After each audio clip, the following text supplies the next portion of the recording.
This is video review of the Roboborg and Boron from Big Bad Beetleborgs. But you guys never thought I was going to review anything for Beetleborgs. But ha! I'm doing it! Anyway, if you don't know what Beetleborgs are, it's not really an important show that you should really go out of your way to know about. Most of what you would want to know is that it was a really terrible attempt by Saban to recreate the thunder of Power Rangers, where Power Rangers used footage and costumes from Super Sentai. Beetleborgs used footage and costumes from B-Fighter Kabuto. Yeah, that's it. Anyway, there's not too much you really need to know about this show beyond that, except you should go out and watch the theme song for it, because the theme song is hilarious. It's actually one of my favorite theme songs of all time, just because of how stupid and funny it is. It goes something like this. 3 typical average kids find a haunted mansion. Just by chance, free the ghosts. Now they're Beetleborgs. And it goes on like that, and it's even stupider than just the very beginning, but it's really a fun song. Now, anyway, on to the figures themselves. These things were basically the Megazords of Beetleborgs and B-Fighter Kabuto.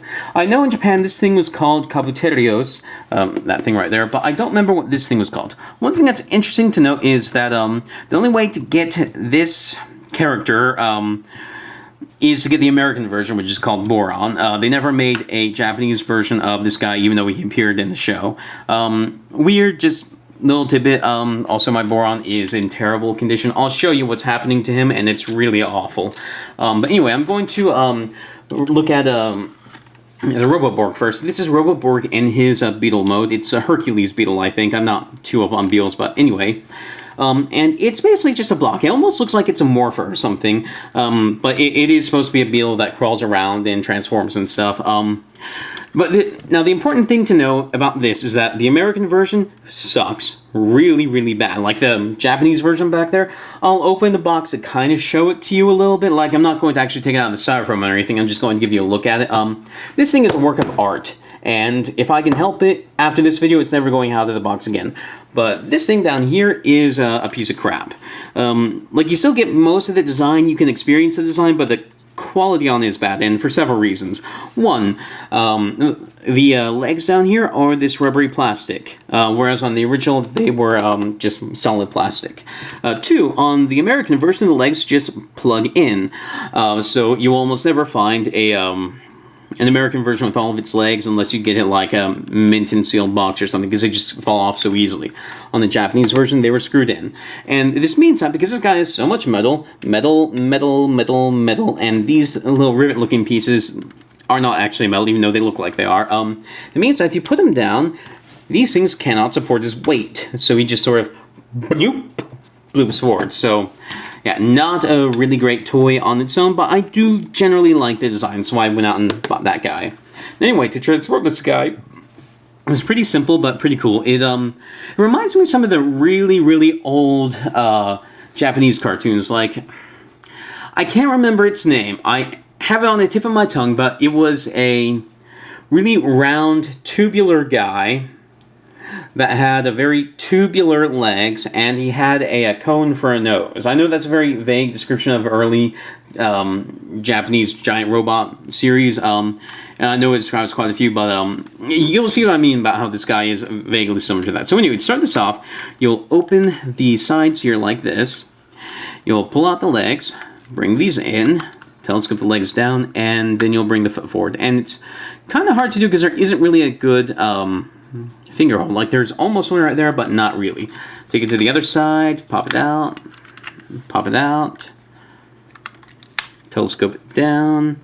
And one thing to note is, I'm sure this actually affects the Japanese version too, but the way that these fold in is not very tight. Like, he'll stand up, but it's not a very tight connection. Basically, I had to put a little bit of block of plastic here just to get the little tabs that hold on to the metal bits right here to not be bent out of the way. That's the major connection. There's also connection down here where these little tabs down here hook into a little slot down there. They don't fit on the American version. Like, they don't fit on this one or on Boron, and I think it's just a general problem with the American versions. I don't know why. Next thing you'll do is you'll fold these in, and then you'll take the arms, you'll split them like this, and then you'll bring them down to the side and rotate them around. And one thing to note is, because this is metal right here, it's significantly harder than the plastic used on this guy. One thing that it's possible to do is to scrape this against his chest, and that will actually scratch the plastic. You can actually make some pretty deep grooves on it. And the reason I know about this is because when I was searching around for a copy of Roboborg on eBay, I saw several listings for Roboborg where there was just had some deep gashes in his chest, and it was like, ew, no. Anyway, you'll bring his arms down like this, and then you'll bring out his fists like this, and do the same to the other side. And we're just about done with this guy. Now, this guy should actually come with a sword. Oh, you need to push this back. Now, this guy should actually come with a sword. I do have Boron sword, though, so you can kind of know what it's going to be like if you try and get this guy, the American version. And the American version of the sword is this floppy, loose thing that just holding it, it will droop under its own weight. So not having the sword, not a big deal to me. But the sword to be able to fit into his hand like that. And this is basically Roboborg. For his posability, the arms can rotate around 360, kinda, except these things will get in the way. A lot, actually. And you can bend him at the elbow, and then his legs don't have anything. And that's about it for Roboborg. It's just a neat little kind of vintage 90s toy. I like Kabuterios. Kabuterios is really nice, but this guy, not so much. He's just okay. Wait for me to experience Kabuterios without actually taking him out and risking damaging him, because he really is beautiful. I'll show you at the end of the video, so when you'll have him off to the side.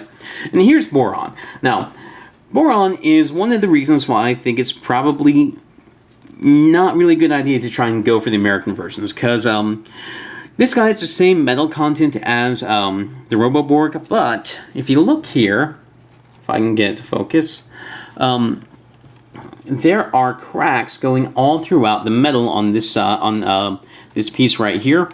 And if you turn around, you can see that one of the little tabs I mentioned earlier also broke off. And when I got this guy, he was in terrible condition. I had to disassemble him almost completely to clean him out because like pop had been spilled on him or something. And that's why he doesn't have any stickers, why some of his paint is a little bit thin just from washing him. But the other thing I noticed is that when I took him apart, part of the hinge here, the part that's inside here, it was supposed to be metal that goes inside, but that actually broke inside the hinge. So the metal on this guy is super brittle. I think if I dropped this guy, he would just fracture into 1,000 pieces. This guy, mine's also not in good condition anyway, because like the joints aren't tight or anything, but otherwise it's basically the same mold as that guy, just in a different front section. So to transform it is just about the same. Pop this out. Pop this out, pop out the feet, do the same to the other side, and I did the same fix over here where I put a little plate under it to hold the little tabs up better. Anyway, continuing.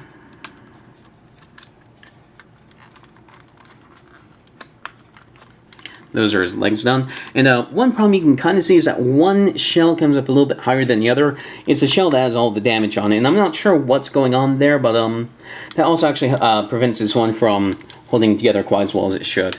And then you'll take the arms, you'll bring them out to the side like this. Rotate it around.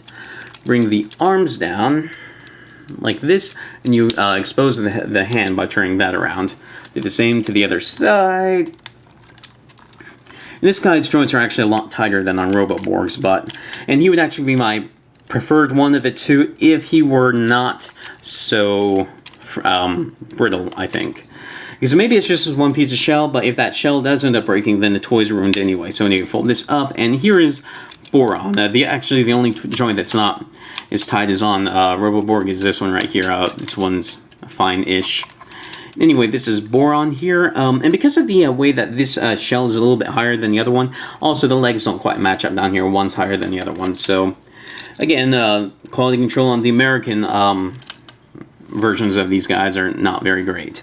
So anyway, that's Roboborg and Boron. They look okay. They really need stickers to look fine, so Boron looks just very dumpy and plain.